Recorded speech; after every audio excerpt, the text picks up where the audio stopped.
Greetings, dear friends.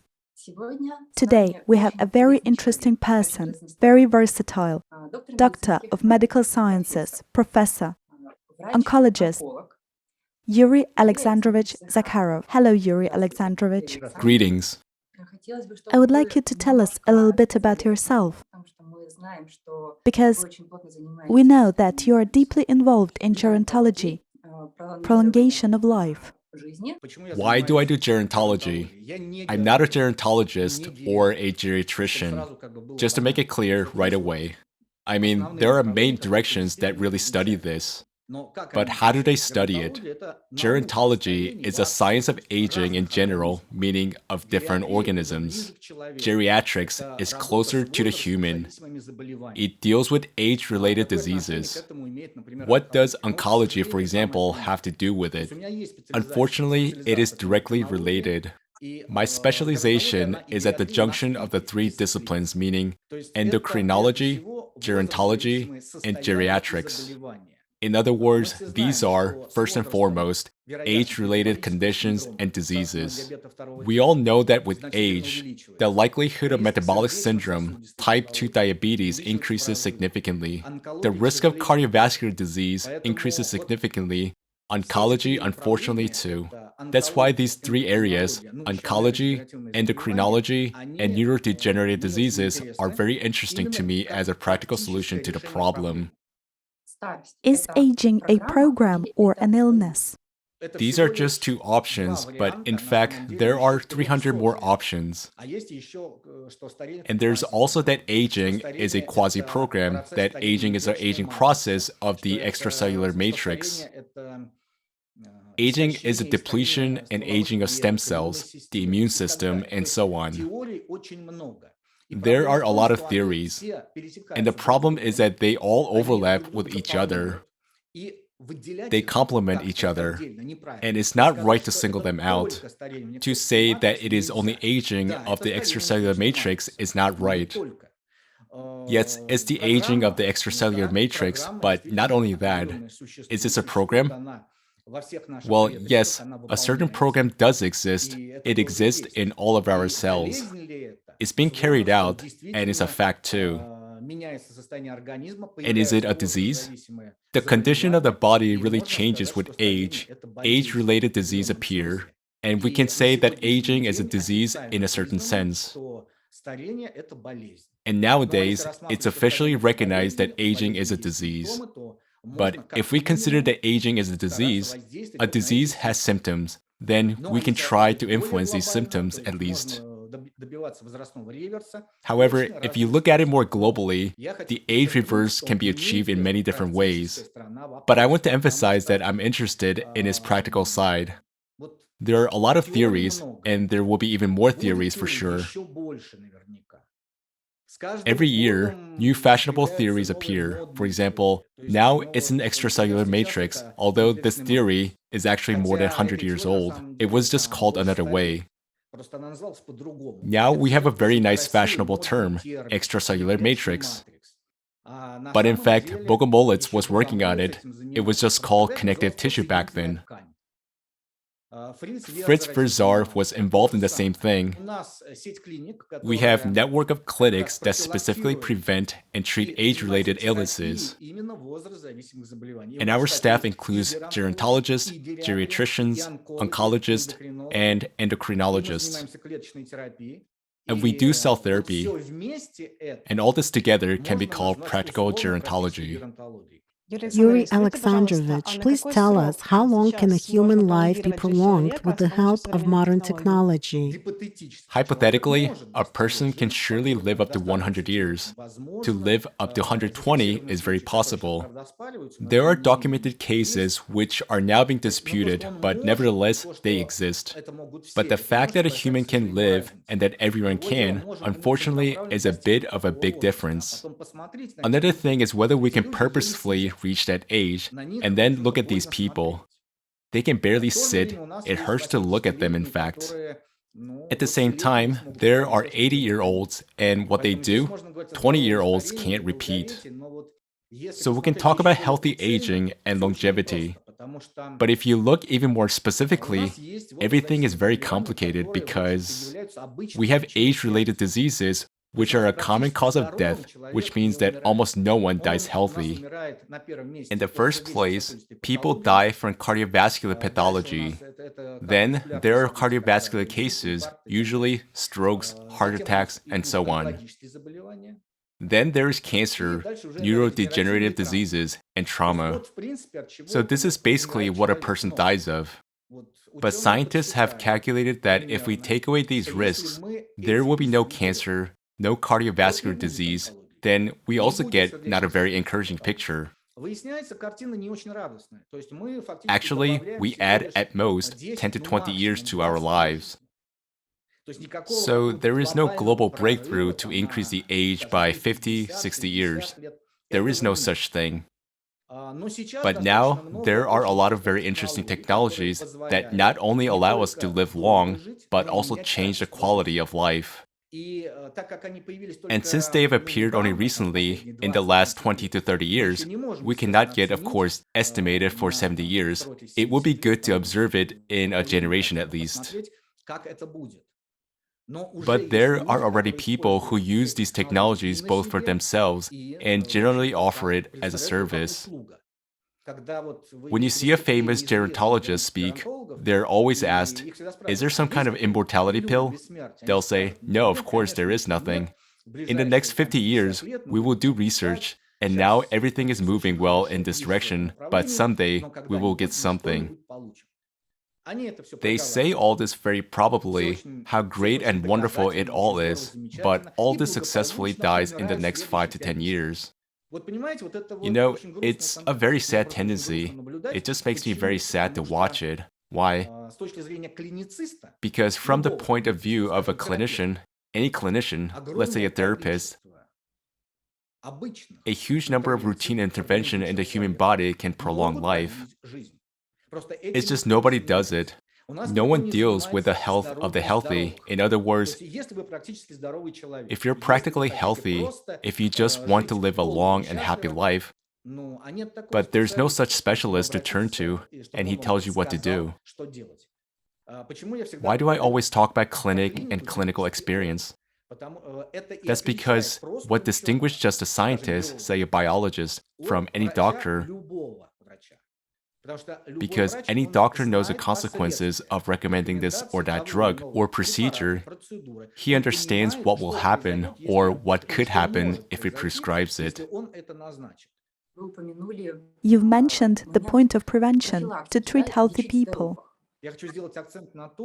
I want to emphasize that everyone should take care of themselves. There are simple ways to live a long and healthy life. You just have to make definite decisions that, yes, indeed, I need. And the question of the intercellular matrix is also very interesting. I want to draw attention to 2 points that are usually not covered anywhere in any way and by anyone. Because the extracellular matrix, usually when biologists start to talk about it, they talk quite apart from the clinic, just catastrophically apart. Many things have been known for a long time. They were just called a little differently. There was no such fancy foreign terms as extracellular matrix. They always talked about connective tissue. Well, if you simplify everything further, then look, for example, our human body consists of cells, right? But they can't somehow hang in weightlessness, can they? Therefore, the cells are about 20%, and 80% is the extracellular matrix. This is the environment where these cells are located. And they're not just there, they communicate with each other. And those most important processes necessary for the vital activity of the cell occur there. I mean, it receives nutrients and excretes waste substances, metabolites, metabolic products that already need to be removed from the body. And then, with the help of the lymphatic system, they're phased out of the body.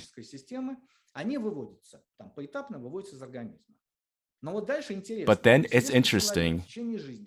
If a person has taken any medication during his life, and these can be some supplements or pharmaceuticals, some of them have a cumulative effect, they accumulate.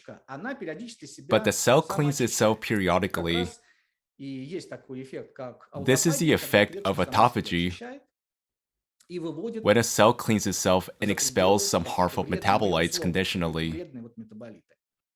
But in the intracellular substance, in the extracellular matrix, an accumulation of metabolites that are not normally eliminated for years is often observed.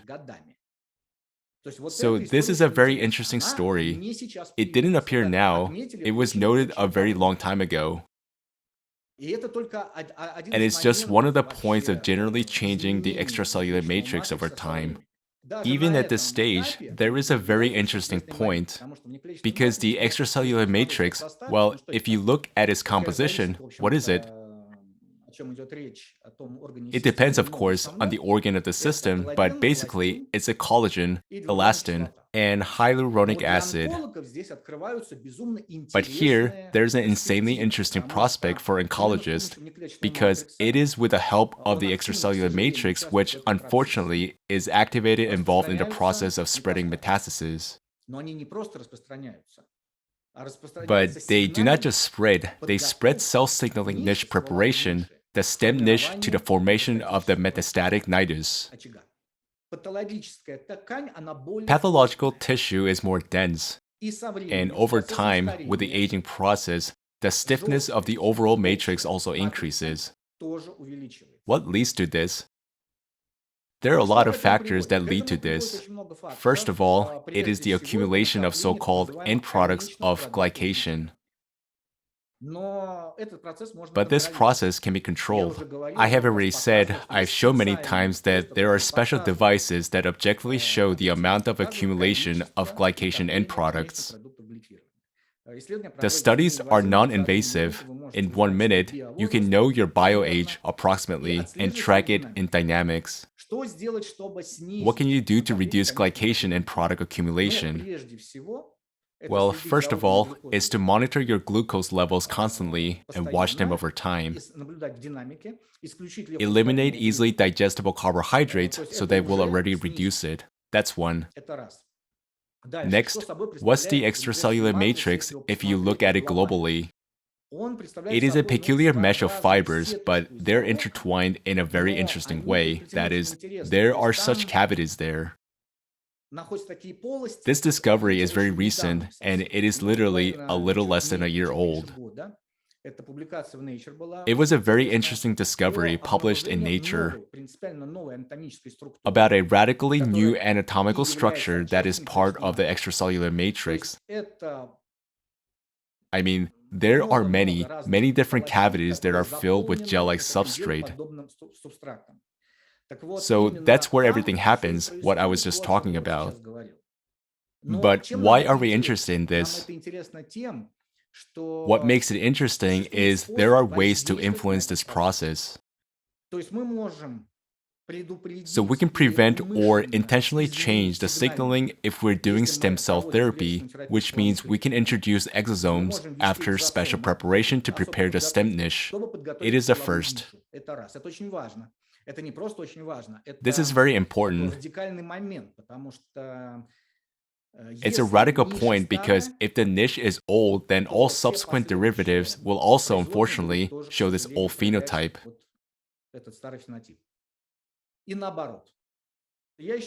And on the contrary, 20 years ago, I wrote in about 20 books and gave lectures on how to affect the intracellular matrix with simple methods. So now there are drugs that, roughly speaking, cut crosslinks, that is such a thing, but they do not change the stiffness of the matrix. So they're considered to be unpromising. At the same time, let us take the most common plasmapheresis. Plasmapheresis is a very strange procedure. I mean, it's very good, useful, according to the indications. But many doctors, for some reason, consider it as semi-quackery, have explained what kind of procedure it is. It's not like that at all. It just needs to be done competently. If you do it correctly, then on the second or third procedure, the things that have accumulated there for decades start to come out of the intercellular matrix.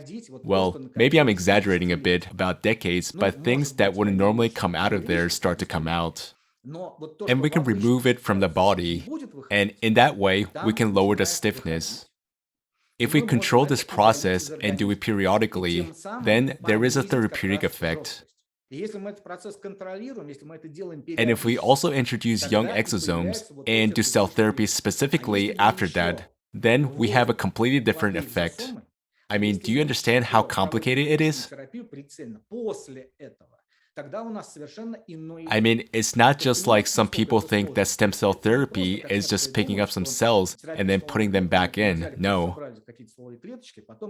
This is a complicated step-by-step process with a certain logic, and in this case, it includes work with the extracellular matrix, with which, if you look at recent publications, it is believed that nothing can be done. No, it can be done. It can and should be done. Moreover, all of these methods are available. How safe and productive is this therapy? I cannot just summarize. A month ago, there was a wonderful publication in a reputable journal that showed, even two publications, not just one, two publications. The first publication was a meta-analysis that is over many years, 15 years. They studied different, absolutely clinical studies involving people who had been injected with stem cells for different diseases. There are about 20 or so diseases. In total, several tens of thousands of people were looked at. And among these tens of thousands of people, there were the following. Now I will list them. Only 2 to 3 cases of subfebrile temperature increase, pain, and inflammation in the place of injection if injected incorrectly, if the procedure was performed incorrectly, and constipation. So these are ridiculous side effects. There are no mass deaths, as mass media reports on it, no horrors that are usually described. None of these things exist.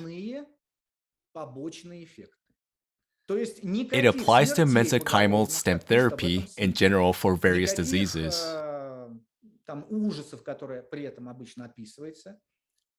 And just recently, there was a review which was also a meta-analysis on the use of cell therapy for patients with diabetes. The researchers posed 2 questions. The first question, is this therapy effective? And the second question, is it safe? And they got the answer that yes, it's safe, yes, it's effective. Of course, further study is required, and by the way, there's already a very large number of such works. So this is not just one-time work, but meta-analyses over many years. Therefore, it is confident to say that this therapy is safe if the protocol is properly followed. Although we shouldn't forget that unfortunately, there are no safe technologies in medicine.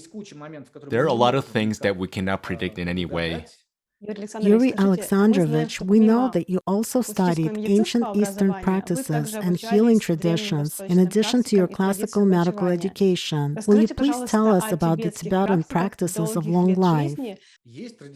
There is traditional, for example, Chinese medicine. It includes different directions, for example, pharmacology is phytotherapy, pharmacognosy, and it is reflexology and acupuncture. There is, for example, Ayurveda is basically phytotherapy in different variations. But it's traditional medicine, which means it's not healing. And there's a state institution where there are special long-term official courses of classical education for doctors. Yes, indeed, I studied in China, and I studied in Sri Lanka and India. But in a state institution, like retaining or advanced training, if you translate that into our language. So it's not healing, meaning it's a classical course which in principle has no difference from any other discipline. You can recall, for example, Ellen Langer. This is the most classical psychologist. This is the first female psychologist of Harvard, I think, who did a very unusual job, then wrote a book and thus made history. What did she do? She conducted a very interesting experiment.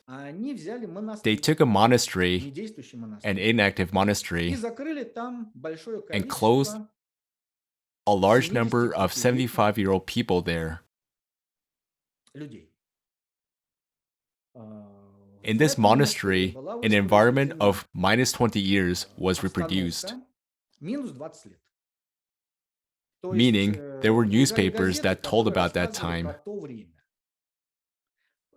TV sets were of that time. The programs were of that time. The music on the radio was of that time. Food was also of that time. Moreover, those people were old and they took certain medications. For that period of time, they would stop giving them any medication at all. And they just watched what would happen. After a certain period of time, it turned out to be a very interesting story. Well, at that time, of course, the definition of biological age was not so well developed. There were no methylation clocks, but there were different questionnaires. There were functional tests that checked the mobility of joints, muscle strength, and so on. So it turned out that people got younger approximately by about 10 years, just because they were in that environment. So they actually lived. They persuaded themselves that they were minus 20 years old. So in the practice of long life, they indirectly work according to the similar principle. So there's nothing mystical here. There are no ancients, you see, because the word combination ancient and Tibetan evokes rejection in many of us, because people do not understand what is going on. What kind of bell is ringing there? What kind of magic is going on there? There's no magic there. In other words, with simple examples, the female psychologist was able to show how it works. There are people who, despite a lethal diagnosis, for example, and not a very good forecast, get out of such difficult life situations anyway and get better. And there are other cases where a person, in fact, has not that bad situation, but he does have some problems. But it is not that serious and terrible. And sometimes he winds himself up so much that he just passes away prematurely. How can this be explained?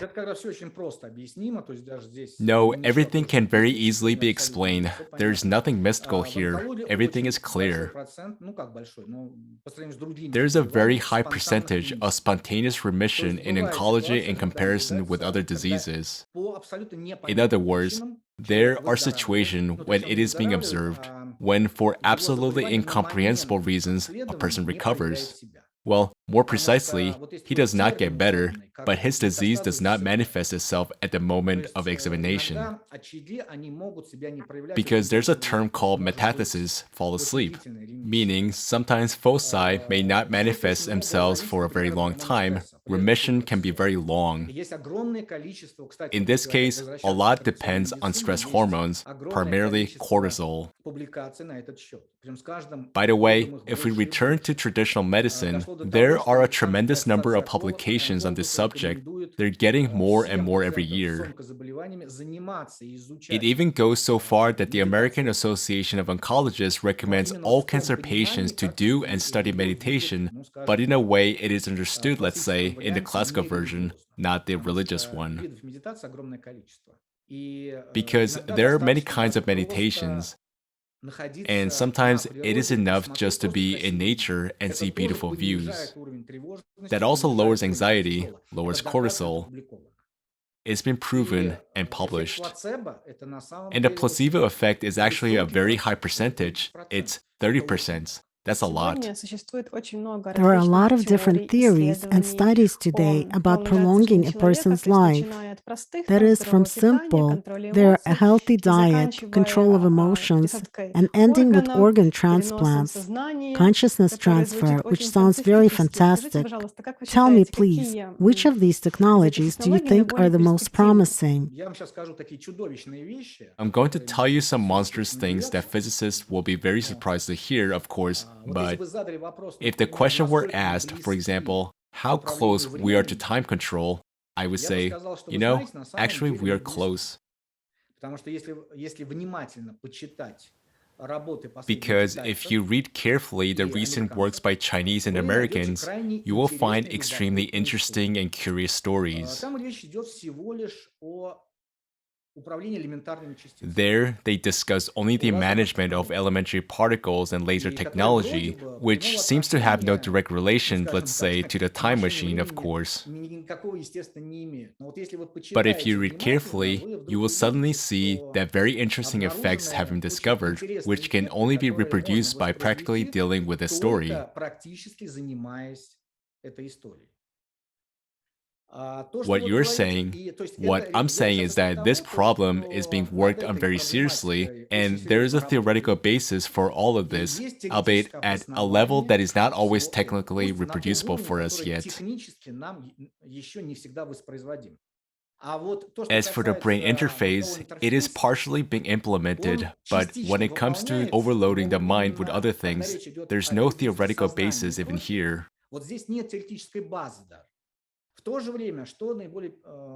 At the same time, what is most, shall we say, promising?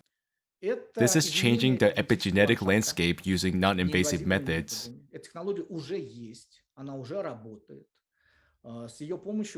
This technology already exists, it already works, and we can do very interesting things with it right now.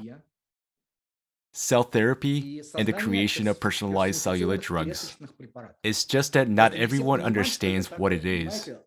A lot of people have this weird idea about cell therapy, that you take some kind of stem cells, inject them into the body, and they do everything themselves. That's not true. Cells are different, they come from different places, they have completely different names, functional purpose, and a lot of different factors. And they are rarely used in this native form. Usually, something is done with them, let's say modified or not modified. But basically, we're talking about creating a cellular drug for a specific person that performs a very specific, specialized task, for example, the therapy of a particular disease. What are our main therapies for aging? It's an autoimmune condition. It's suppression of inflammation. Inflammation aggravates. Just aggravates the aging of the extracellular matrix. A very fashionable topic too is not just the accumulation of bugs, but the accumulation of so-called non-functional senescent cells. There are cells that have stopped dividing, but they're still alive and they have not gone into apoptosis. And there's not enough inflammation or ferroptosis for them to die this way too. What happens? They start to accumulate, they increase in size. But they don't just disturb the body with their number, they also release various inflammatory and pro-inflammatory substances that create sterile inflammation, which you have to fight very actively. All the means to do this are now available. That is, you can stimulate autophagy, you can reduce the number of these senescent cells, and you can lower the biological age. This is proven, it is published. So, in order to live long and healthy life now, for example, and to keep yourself active, in principle, we have everything. And I also want to touch on a point that no one has mentioned, which is the human microbiome in general and the microbiota in particular. The microbiota of the bowels, the microorganisms that inhabit it and their relationships, directly affect our life and the variety of diseases associated with it. This includes cancer, autoimmune diseases, and neurodegenerative diseases. So this whole bunch of consequences is actually controlled and is created by the relationship of the microbiota. And nowadays, we have a special analysis that allows you to do an in-depth study of this metagenome, you might say, and to get answers to a lot of questions. I generally recommend that all people who are serious about their health do two fairly simple and accessible genetic studies. The first is to study the microbiota, and the second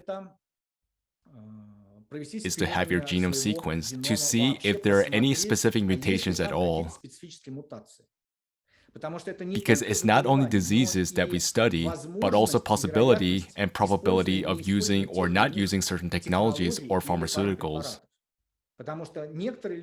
Because, for example, coffee in the morning is good for some people and bad for others, and not in terms of blood pressure.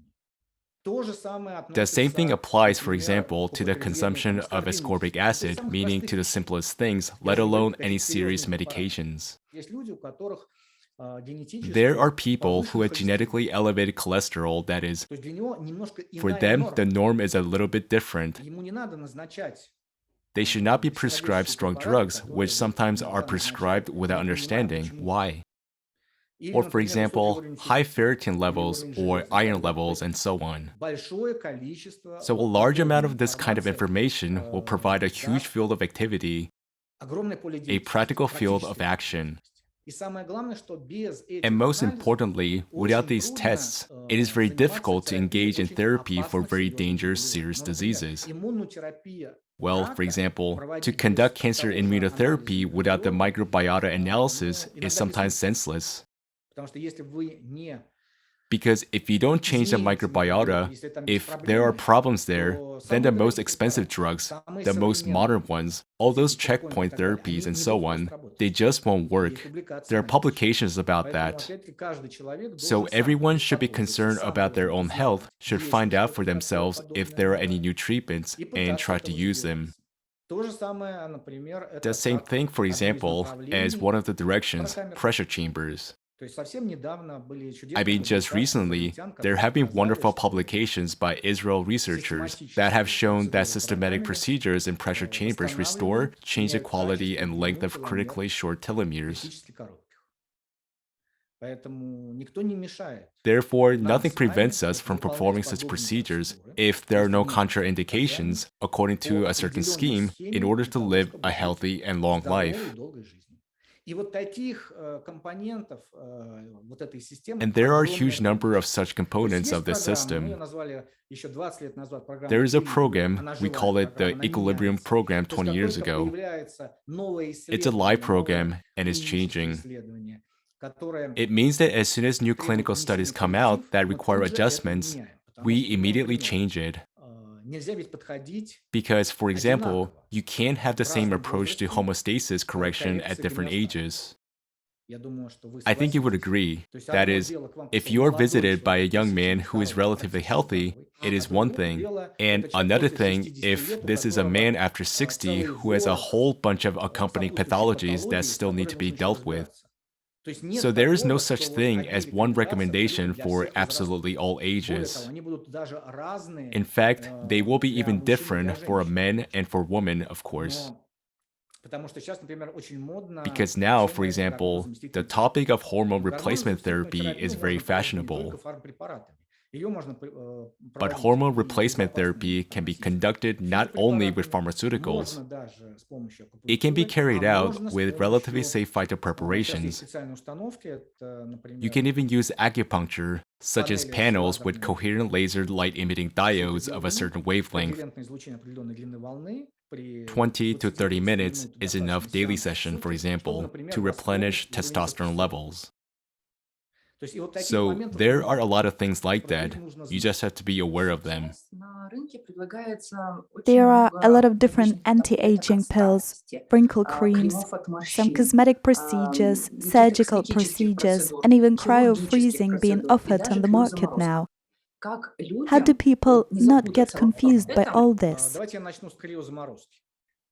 Let me start with cryofreezing. So, as of today, unfortunately, as sad as it may be, this is fraud on a particularly large scale. I mean, if you follow the situation on the most banal level, I don't know, on television, on Channel 1's Let Them Talk program, or on the internet, there was an organization in Russia called Cryofreezing, which performed, so to speak, freezing of people, cryonization. They promised that in the future, when the technology will be developed, they would unfreeze them and everything would be fine. But then it ended the way Stardust ended in France and in America back in the last century. That is, people simply having received a large amount of money and financing, then gave this all up and disappeared. In our country, people have started literally to divide up the dead, the deceased, to move them to places unknown to each other, to start their own companies.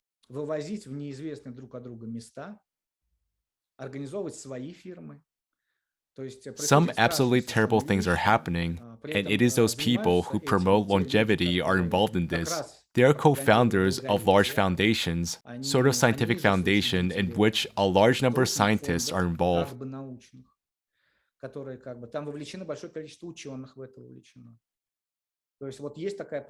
So there's such a problem, and today, let everyone decide for themselves whether they need to get involved with this, if there are such things that are absolutely monstrous.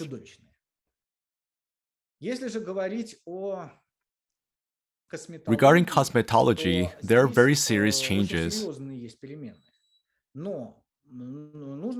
But it must also be understood that there are procedures, for example, concentrated ultrasound, which is capable of, well, for example, you stretch a skin. I'll show you on my own. You stretch and give an impulse of ultrasound, and fascia, muscles, ligaments literally get welded inside.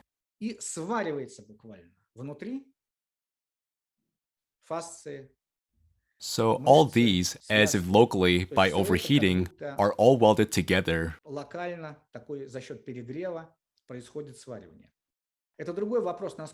It's another question of what consequences it may have, but the cosmetic visible effect is really minus 10 years, the effect of a 20-minute plastic surgery. I mean, it's true. As far as any sort of cosmetic products are concerned,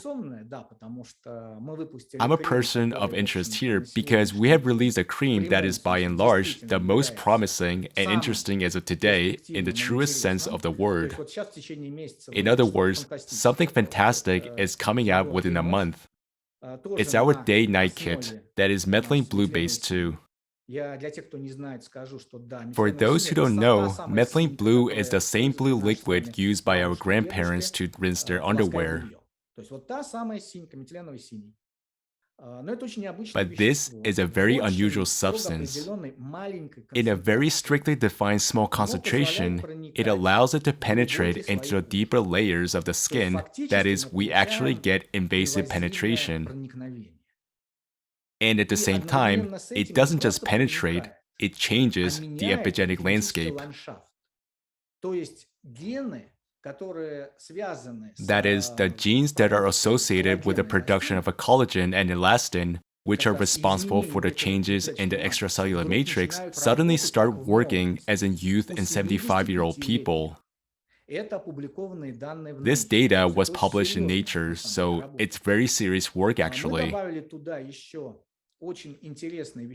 We also added some very interesting substances derived from the Himalayan bush that affect not only the extracellular matrix, but also certain types of collagen due to the renewal of stem cells.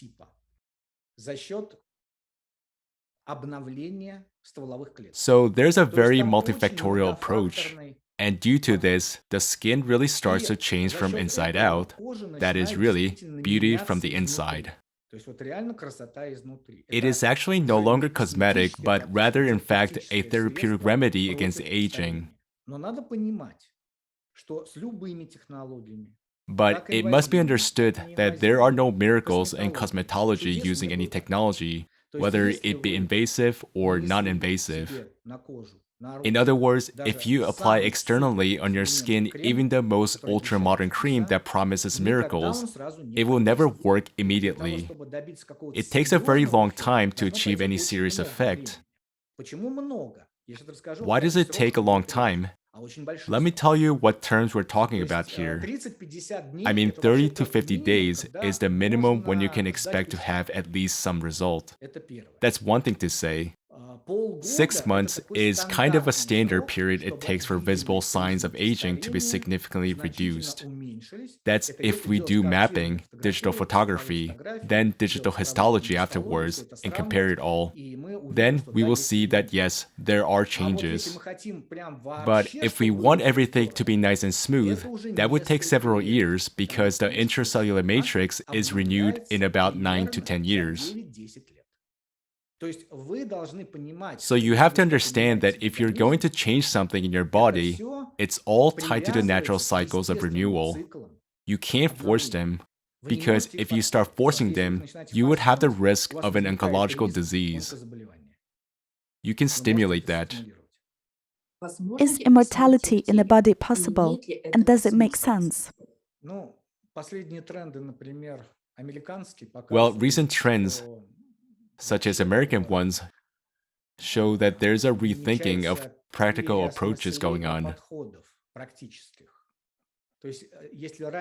I mean, if previously they tried to change something in a person to prevent a disease, avoid some changes, for example, loss of elasticity of the vessel walls, increased stiffness, and so on. Well, now they're saying, but what for? Let's just transplant a heart. Hence the story with the pigs. It's one of those stories, so it is easier to do it, and faster. The next thing is biological 3D printers, which allow you to print organs. In other words, it's easier to replace than to somehow regenerate, restore, and so on. Although now a very interesting medication is undergoing its second stage of clinical trials in Japan. It is the first official regenerative medicine that is expected to be used to treat 8 very serious diseases at once. 4 clinical trials are going on right now. I mean, there's already a medication that people are taking, and a lot of, let's say, organ functions get regenerated already. I'll say this carefully for now, because there has been no phase 3 yet. It's hard to say how it will work eventually, but it's going very well so far. Now, if we're talking about some kind of global claims like immortality and so on, I would not even touch these topics because it is clear that we cannot accomplish this as of today. So I suggest we focus on the small problems that we have now that we can solve. Very many problems are solvable, lots of them. Yet, have you seen them being solved anywhere? No, but everyone makes claims about digital immortality, a metaverse, and other nonsense. You can, of course, sit there in a 3D virtual reality mask 24 hours a day and reside in a metaverse, so to speak, but your body will not stop aging. We need to draw some real conclusions, set real goals and objectives. Speaking of which, there is indeed an approach here, and this approach is being actively developed. I'm talking about different versions of digital interfaces, for example, brain-computer interface. There are both invasive and non-invasive ones already. Now, that's where a big breakthrough is. That's where a big future is manifested. But there is no transfer of consciousness whatsoever. I mean, all the claims made by the West are mostly just for funding purposes. Thank you very much, Yuriy Alexandrovich. You have answered so many questions today. I think our viewers will find your interview very helpful and interesting. Thank you, dear friends. All the best. Goodbye.